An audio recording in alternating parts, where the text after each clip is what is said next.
बारिश में भाभी मायके नहीं जाएगी।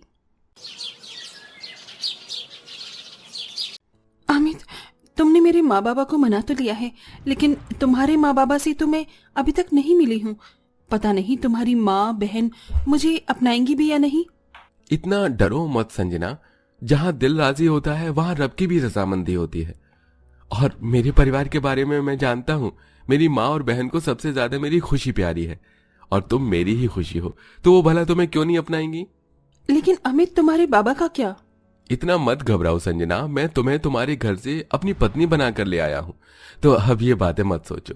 और बात रही बाबा की, तो वो इस देश से ही बाहर रहते हैं। अब अंदर चलो। अमित संजना को हाथ पकड़कर अपने घर में ले गया। घर में उसकी माँ और एक बहन रहती थी। अमित दरवाजे पर खड़ा होकर उन्हें आवाज लगाने लगा और भावना और नेहा दोनों बाहर आ गई। हाँ बोल अमित, क्यों चिल्ला रहा है? हाँ भाई, क्या बात है? अमित, ये लड़की कौन है? माँ, ये आपकी बहू है संजना। क्या कहा भाई? बहू? इसका मतलब मेरी भाभी? हाँ नेहा। तूने इतना बड़ा कदम मुझसे पूछे बिना ही उठा लिया। माँ, आप ही तो कहती हैं कि आपके लिए मेरी खुशी सब कुछ है। अब मैं तुझसे क्या ही कहूँ। अगर तुझे ये लड़की इतनी ही पसंद है तो कोई बात नहीं, ले आई इसे अंदर। माँ, ये आप क्या बोल रही हो? इसकी हालत तो देखो, शक्ल से ही भिखारन लगती है। मैं इसे अपनी भाभी हरगिज़ नहीं मानूंगी। नेहा, हद पार मत कर, समझ आया?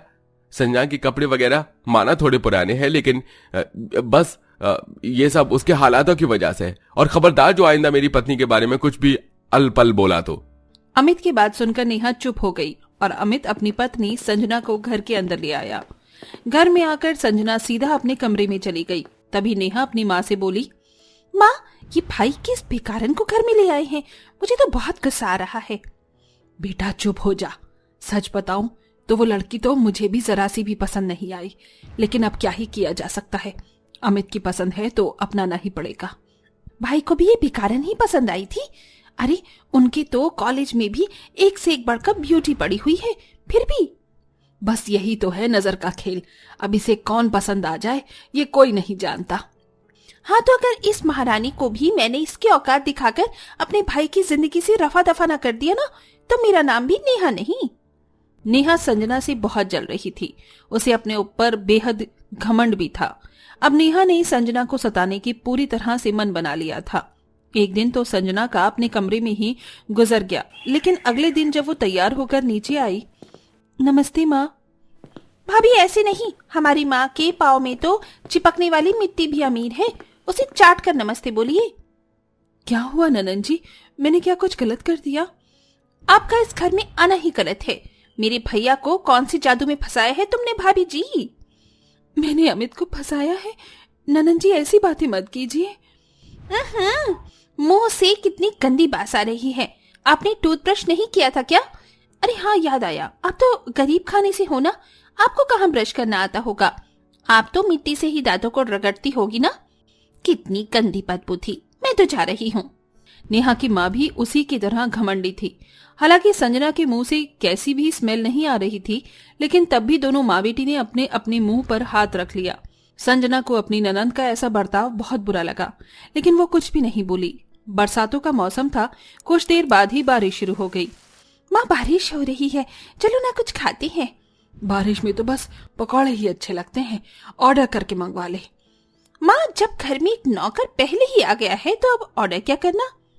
अच्छा ठीक है, तेरी मर्जी। दोनों माँ बेटी ऐसे बोलकर मुस्कुराने लगी और नेहा ने संजना को आवाज लगाई, हाँ ननन जी, मेरा पकौड़े खाने का मन है, जाकर पकौड़े बनाओ। बस इतनी सी बात? ठीक है, बनाती हूँ। हाँ, लेकिन घर में पकौड़ों का सामान नहीं है, खत्म हो गया है, तो बाहर से लाना होगा। तो फिर मैं पकौड़े कैसे बनाऊंगी? सुनाई दे ही देता है क्या? कानों में मैल जम गया है? सामान लेकर आओ और पकौड़े बनाओ। लेकिन ननन जी, बारिश हो रही है और मेरे लिए तो ये रास्ते भी नए हैं। छोटी बच्ची हो क्या जो रास्तों से घबरा रही हो? मैं नहीं जानती, मुझे तो पकौड़े चाहिए। अगर इतना बड़ा घराना मिल गया है तो खुद को यहाँ की रानी मत समझना। तुम्हारी औकात हमारे कदमों में ही है। तुम हमारे घर के नौकरों से भी ज्यादा गिरी हुई हो, समझ आया? अब जाओ। संजना को नेहा ने बहुत बुरा भला कहा। भावना भी वहीं बैठी हुई थी, लेकिन उसने नेहा से कुछ नहीं कहा। वो तो और अपनी बेटी की बातों में मजे ले रही थी।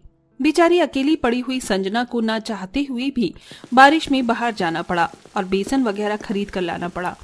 बाहर से आने के बाद उसने अपनी सास और ननंद के लिए पकौड़े बनाए। चलो कोई नहीं, जो हुआ सो हुआ। अब मुझे लगता है कि मेरे हाथ के पकौड़े खाकर ननंद जी का मूड अच्छा हो जाएगा। संजना ने उन दोनों को खुश करने के लिए बड़ी ही मेहनत से पकौड़े बनाए, लेकिन थू थू, कितना गंदा स्वाद है, बहुत बेकार। इस गांव वाली से तो कुछ नहीं होता है, पता नहीं भैया इसे क्यों ही बहू बनाकर ले आए हैं। नेहा ने आज भी संजना को बहुत अलपल बका, लेकिन संजना बस बेचारी सहम सी जाती थी और कुछ नहीं बोल पाती थी। ऐसे ही सिलसिला चलने लगा। संजना हर बार सब कुछ भुलाकर अपनी ननंद और सास को खुश करने की कोशिश करती थी, लेकिन वो दोनों अपने घमंड में ही चूर थीं और कभी उसकी तारीफ नहीं करती थीं। ऐसे ही चलते हुए समय गुजर रहा था। रोजाना खतरनाक बारिश भी होती थी, जिसके चलते एक दिन संजना के पास उसकी पड़ोसन का फोन आया। हाँ काकी, क्या? मैं अभी आती हूँ। संजना को अपने गांव से कुछ खबर लगी, जिसको सुनकर उसके पांव तले जमीन खिसक गई और वो भागती हुई अपनी सास के पास गई। माँ जी, क्या मुझे कुछ दिन अपने मायके जाने की इजाजत मिल सकती है? मेरे माँ बाबा की छोटी सी मिट्टी की झोपड़ी इन खतरनाक बारिशों में ढह गई है। मेरे पास मेरी पड़ोसन काकी का फोन आया था। मेरे माँ बाबा अभी उनके घर में हैं, मुझे जाने दीजिए ना। नहीं, आप कहीं नहीं जाएंगी माँ, इन्हें कहीं मत जाने देना। लेकिन क्यों नेहा, मेरे बाबा और माँ मुसीबत में हैं। तो आप क्या कोई मजदूर हो जो घर बनाकर उनकी मुसीबत को कम कर दोगी? और वैसे भी बारिश हमारे यहाँ भी हो रही है, हमारे घर में भी तो काम है। बारिश में माँ भाभी मायके नहीं जाएगी। सिर्फ कुछ कामों के लिए तुम मुझे जाने से मना कर रही हो? हाँ कर रही हूँ, बारिश में भाभी मायके नहीं जाएगी, समझ आया?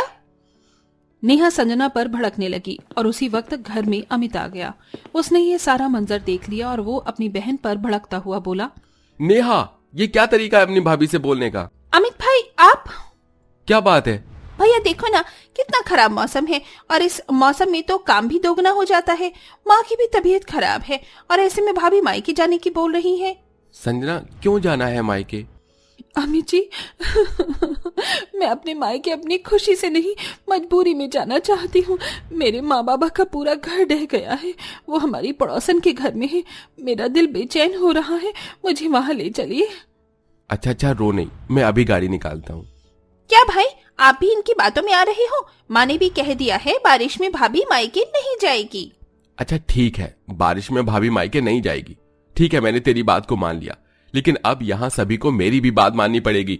अब भाभी के माँ बाप यहीं इस घर में आएंगे और कोई भी कुछ आपत्ति नहीं दिखाएगा।